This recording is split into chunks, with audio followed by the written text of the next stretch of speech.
Am I looking okay?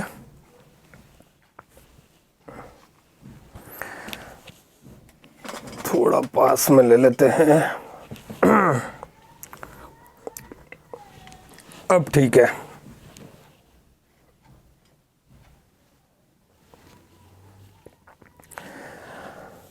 हाँ, तो दोस्तों आज का हमारा टॉपिक है कि मुस्लिम पुरुष जानबूझकर भद्दा क्यों दिखते हैं।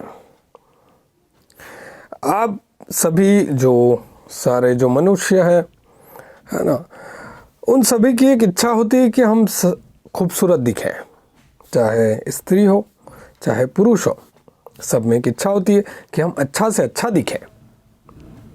लेकिन मुस्लिम पुरुषों पे आप गौर करोगे तो वो भद्दा दिखना ज़्यादा प्रीफर करते हैं, है ना। आप जाकिर नायक को देखो या किसी भी मुल्ला मौलवी को देखो, कुछ लोग कुछ ऐसे भी रहते हैं जो दाढ़ी को बिल्कुल अच्छे से सजाते हैं मॉडर्न तरीके से, लेकिन कुछ लोग बिल्कुल ऐसे, मतलब आज से 1400 साल पहले जैसा मोहम्मद दिखता था वैसा दिखने की हूबहू कोशिश करते हैं वो। तो और इस बात को वो भी जानते हैं कि वो बुरे दिखते हैं, भद्दे, है ना, खूबसूरत नहीं दिखते हो, भद्दे दिखते हैं। ठीक है। अब इससे मतलब ऐसा वो क्यों करते हैं, इसके पीछे कोई लॉजिक नहीं है। मतलब इसके पीछे कोई लॉजिक नहीं है कि भाई ऐसा करने से कुछ ऐसा होगा, ऐसा कुछ भी नहीं है।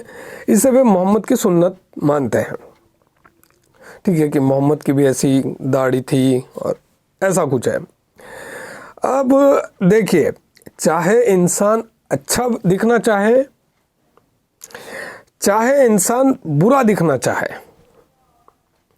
इन दोनों ही कंडीशन में नार्सिसिज्म इंक्लूडेड रहता है ना। अच्छा दिखना मतलब आलोकित होने की चाह कि लोग मुझे देखें और मुझे पसंद करें, और सेल्फ वर्थ मतलब खुद की वैल्यू खुद की नज़र में हम बढ़ाना चाहते हैं, है ना। हम मानते हैं कि हम हैं, मतलब दूसरों के समूह में हम वैल्यू रखते हैं और लोग हमको हमारी वैल्यू के हिसाब से हमारा सम्मान करें, हमें चाहे, हमें पसंद करें, ये सबकी इच्छा होती है। और ये अच्छा दिखने में ये चीज़ होती है।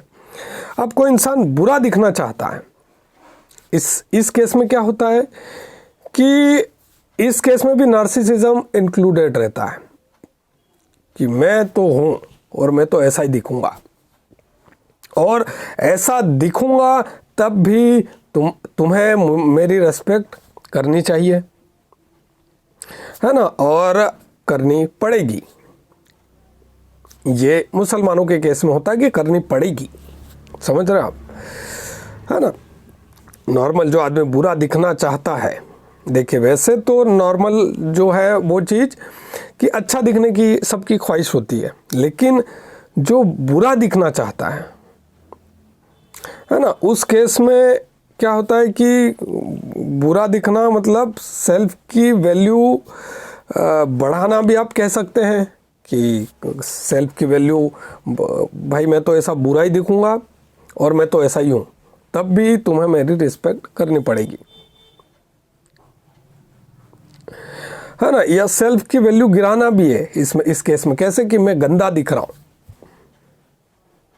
है ना। सेल्फ वैल्यू तो है ही, नार्सिसिज्म तो है ही, आत्म प्रेम तो है ही उसका कि मैं हूँ जैसा भी हूँ और तुम मेरी रिस्पेक्ट करो, है ना, तुम मुझे चाहो, मुझे पसंद करो, मैं जैसा दिख रहा हूँ वैसे। ये भी नार्सिसिज्म इंक्लूड है इसमें भी, है ना। नार्सिसिज्म हिंदी में नरकिससवाद होता है, नार्किससवाद होता है, या आत्म प्रेमवाद होता है ना। ये होते हैं शब्द, खुद की वैल्यू। इसके बारे में आप अलग जगह आप या तो मेरे पुराने वीडियो देखें या YouTube पर सर्च करें, पढ़ें। जो लोग नए हैं वो लोग इस शब्दावली के बारे में ज़्यादा सीखें और कहीं से, ठीक है। तो जब आदमी बुरा दिखता है तो भी तो वो अपने वर्थ गिराता है ना, वैल्यू मतलब जो गिराता है कि मैं भद्दा दिखूंगा और तुम्हें मेरी रिस्पेक्ट करनी चाहिए, ठीक है। तो ये उसका एक वो सोच और इस टाइप का कुछ दायरा रहता है उसका, है ना, कि वो बुरा दिखना चाहता है लेकिन तब भी तुमसे रिस्पेक्ट हासिल करना चाहता है। जब अच्छा दिखना चाहता है तब भी रिस्पेक्ट हासिल करना चाहता है, ठीक है। और उसमें भी उसका नार्सिसिज्म रहता है कि भाई मेरी वैल्यू करो, वो चाहता है पसंद करो मुझे, है ना, उसकी आलोकित होने की चाह रहती है। तो ये भी नार्सिसिज्म इंक्लूडेड रहता है उसमें। और नार्सिसिज्म इसमें भी कि मैं बुरा दिखूंगा और तब भी तुम्हें मेरी रिस्पेक्ट करनी चाहिए। लेकिन इसमें एक बात है कि इसमें घृणा का वो है ना, मतलब जुड़ाव है, घृणा, कि मैं बुरा दिखूंगा, है ना, चाहे मैं बुरा ही दिख रहा हूँ लेकिन तुम्हें मुझे पसंद करना पड़ेगा।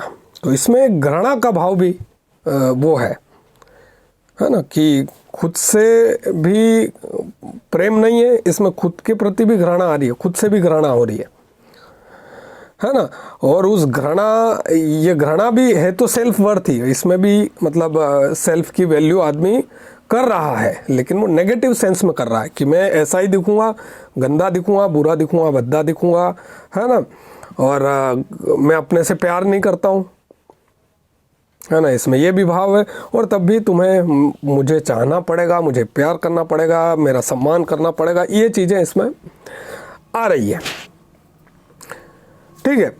तो इससे हमको मोहम्मद के बारे में भी जानना मिलता है ना। आप वसीम रिजवी की किताब में लिखा है कि भाई मोहम्मद बुरा दिखता था और इसीलिए स्त्रियां उससे नफरत करती थी, इसीलिए वो औरतों का बलात्कार करता था, ऐसा वसीम रिजवी ने लिखा है। और अली सिन्हा ने अपनी किताब अंडरस्टैंडिंग मोहम्मद में लिखा है कि मोहम्मद वो दिखने में अच्छा नहीं था, और जो भी XYZ, ठीक है। तो वो इस वीडियो का पॉइंट नहीं है। देखिए अब हम और इसके आगे और चलते हैं। कोई भी कल्ट होता है ना, कोई भी कल्ट होता है, वो जो कल्ट के फॉलोअर्स होते हैं, है ना, कल्ट के फॉलोअर्स होते हैं, उस कल्ट को मानने वाले रहते हैं, उन पर तरह तरह से कंट्रोल करता है ना। जैसे ड्रेसिंग सेंस कैसा है ना, वो कल्ट अपने हिसाब से उसके फॉलोअर्स को ड्रेसिंग करेगा। जैसे आपने RSS में गौर किया होगा कि RSS में चड्डी पहनते हैं, तो वो भी बुरा दिखना, मतलब वो खुद को ऐसा लगता है कि यार चड्डी नहीं, पैंट ही पहन लेनी चाहिए थी, या कुछ लोअर टाइप ऐसा कुछ होना चाहिए था, है ना। फिर बाद में अभी शायद RSS ने बाद में फिर पैंट भी अलाउ कर दिया, लेकिन वो चड्डा पहनना जो है ना, वो खुद में ऐसा लगता है कि यार, फिर धीरे धीरे वो नॉर्मल हो जाता है, ठीक है। उस व्यक्ति को लगता है कि ठीक है ना, शुरुआत में लगता है यार ये भद्दा है कुछ। तो ऐसा मुसलमानों के साथ भी शुरुआत में हो सकता है, किसी को लगता हो कि यार मैं कैसा दिख रहा हूँ, है ना, फिर धीरे धीरे वो उस सांचे में ढल जाता है। तो RSS की जो शाखा होती है वहाँ पर क्या है कि 1 घंटे का कंट्रोल रहता है कि भाई 1 घंटा आप चड्डा पहना, घर गए और चड्डा उतारा और फिर अपनी पैंट वगैरह पहने और चले अपने काम पे दिनचर्या में, है ना। इस्लाम में क्या है कि वो दाढ़ी तो ऑल टाइम रहती है ना, और टोपी भी वो आदमी दिन रात लगाता है। अब मुझे नहीं पता कि भाई सोते वक्त उतारता है कि नहीं आदमी, ठीक है। तो इस्लाम में कंट्रोल बहुत ज़्यादा होता है। अब आप पूछेंगे कि यार एक पंडित चोटी रखता है ना, जनेऊ पहनता है, धोती पहनता है, तो ये चीज़ें सारी नियंत्रण के लिए होती हैं, है ना। जिस पर जितना ज़्यादा विचार नियंत्रण किया जाएगा अलग अलग तरह से, है ना, उसमें ड्रेसिंग भी आती है। और ये जो कल्ट है, जो एक किताब मैंने बताई थी, कॉम्बेटिंग कल्ट माइंड कंट्रोल, है ना, स्टीवन हसन की किताब है। इस किताब में बताया कि कल्ट अपने फॉलोअर्स पर तरह तरह से नियंत्रण करता है, और वो नियंत्रण करने के तरीके होते हैं, बिहेवियर कंट्रोल होता है, इंफॉर्मेशन कंट्रोल होता है, और इमोशनल कंट्रोल होता है, और एक और थॉट कंट्रोल होता है। तो बिहेवियर कंट्रोल की श्रेणी में ये चीज़ें आती है ना, कि किसी आदमी का बिहेवियर कंट्रोल करो आप, कि वो कैसा पहनता है, क्या खा रहा है ना, और कैसे बोल रहा है, वो भी कंट्रोलिंग होती है इसमें, ठीक है। तो ये सारी चीज़ें इसमें आती है, मतलब ये उस कैटेगरी में आता है कि बिहेवियर। कोई भी कल्ट क्या करता है कि किसी को ब्रेन वॉशिंग की जो सारी प्रोसेसिंग चलती रहती है ना, कंटिन्यूस प्रोसेसिंग। देखिए ब्रेन वॉशिंग कोई एक दिन का काम नहीं है, ये चलता ही रहता है, है ना। आप किसी भी संप्रदाय, किसी भी विचारधारा के प्रभुत्व में रहते हैं तो ये ब्रेन वॉशिंग कंटिन्यूस वो करता ही रहता है ना, स्टार्टिंग से बहुत लंबे टाइम तक। तो शुरुआत में जब कोई उस कल्ट में दाखिल होता है, या आप संप्रदायों में, है ना, या मज़हबों में जिसको कहते हैं, अगर आप पैदा ही हुए हो तो वो फिर वो दाखिल होना नहीं, आप पैदा ही वही दाखिला है ना उसमें, कि उसमें ही आप एंटर हो गए कल्ट में सीधे।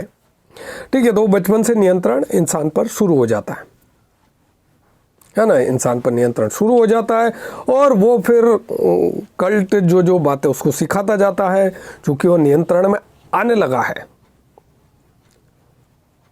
ठीक है, नियंत्रण में आने लगा है वो व्यक्ति, तो वो ये नियंत्रण जितना ज़्यादा होगा उतना ही उस विचारधारा का प्रभाव उस व्यक्ति पर, उसको उतनी कट्टरता से वो फॉलो करेगा। ठीक है, और विचारधारा भी नहीं, वो विचारधारा को जो शुरू करने वाला व्यक्ति है ना, या किसी जो देवता है या जो गुरु है, ठीक है, या फाउंडर है, तो उसकी चमक से प्रभावित, मतलब उसको ज़्यादा कट्टरता से वो फॉलो करता है। ठीक है, वो एक अलग पॉइंट है कि विचारधारा से ज़्यादा चमक व्यक्ति की होती है, ये एक अलग पॉइंट है, लेकिन ये है कि वो उन चीज़ों को ज़्यादा कट्टरता से फॉलो करने लगता है ना। वो उस विचारधारा को के नियंत्रण में और भी ज़्यादा आता है और उसे कट्टरता से और भी ज़्यादा फॉलो करने लगता है। तो ये जो भद्दा दिखने वाला कॉन्सेप्ट है, दाढ़ी बढ़ा लेना, है ना, और उसको भी 1400 साल पहले जो 7वीं सदी है ना, उस टाइप से ही रखना, कि उसको सजाना भी नहीं, है ना। वैसे कई लोग सजाते हैं, ठीक है, और कुछ लोग तो बिल्कुल वैसा ही रहना चाहते हैं जैसे 7वीं सदी में मोहम्मद था। तो ये सेल्फ, मतलब इसमें घृणा का भाव भी वो रहता है कि मैं अपने आप से भाई नफरत करता हूँ मैं, है ना। लेकिन नार्सिसिज्म इसमें भी है, लेकिन इसमें ये कि मैं तो ऐसा गंदा ही दिखूंगा और तुम्हें मेरा सम्मान करना पड़ेगा। ठीक है, तो इससे हमें मोहम्मद के बारे में जानकारी मिलती है। मोहम्मद खुद से घृणा करता था, मोहम्मद स्त्रियों से भी घृणा करता था, है ना। मुसलमान कहते हैं स्त्रियों से के प्रति सम्मान भाव रखता था, मोहम्मद ऐसा नहीं है, वो एक अलग टॉपिक है। ठीक है, तो इस टॉपिक में, इस वीडियो में मुझे यही बतलाना था कि मुसलमान जो भद्दा दिखते हैं और भद्दा दिख के खुद से भी घृणा करने लग जाते हैं, और वो घृणा का भाव है ना वो उबलता रहता है अंदर ही अंदर। तो मुस्लिम पुरुष घृणित बनते हैं, है ना, मतलब हेट्रेट से भरे हुए, नफरत से भरे हुए, और मोहम्मद भी ऐसा ही था। अब इस विषय में आप जो चाहे वो आप लिख सकते हैं।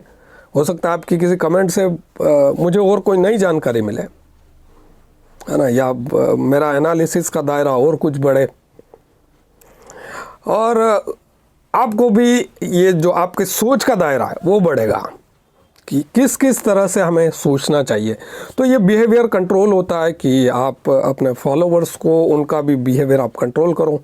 तो ये मोहम्मद का मुसलमानों पर बिहेवियर कंट्रोल की एक वो है, टेक्निक है ना, एक तरीका है कि अगर वो दिखेंगे, है ना, तो वो उससे और ज़्यादा नियंत्रित होंगे मोहम्मद के अंडर, है ना, मोहम्मद के कंट्रोल में और भी ज़्यादा आएंगे वो मुसलमान, है ना, जो दाढ़ी रख रहे हैं, ठीक है, वो भद्दे दिखते हुए।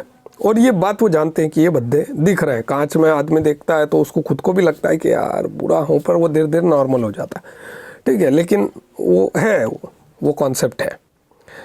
तो इस वीडियो में यही बताना था कि मुस्लिम पुरुष क्यों घृणित भाव से भरे हुए रहते हैं, है ना, घृणा से, नफरत से भरे हुए रहते हैं। इस्लाम उन्हें ऐसा बना देता है ना। तो ये वो ये कि भद्दे दिखते हुए रिस्पेक्ट पाने की चाह, जबकि नॉर्मल जो सोसाइटी है वो खूबसूरत दिखते हुए रिस्पेक्ट पाने की चाह होती है ना। जो ज़्यादातर आम जनता जो होती है वो खूबसूरत दिखने की चाह रखती है और खूबसूरत दिखते हुए रिस्पेक्ट पाने की चाह रखती है। लेकिन इस्लाम में ऐसा है कि जो मुस्लिम पुरुष है ना, आरएसएस में ऐसा है कि 1 घंटे का जो है वो 1 घंटे तक कंट्रोल रहता है ना, बहुत ज़्यादा कंट्रोल नहीं रहता है। लेकिन इस्लाम में वो कंट्रोल ये है कि मैं वो देखूँगा और, आप मुझे रिस्पेक्ट करो। तो इसमें हेट्रेट का एक भाव भी है।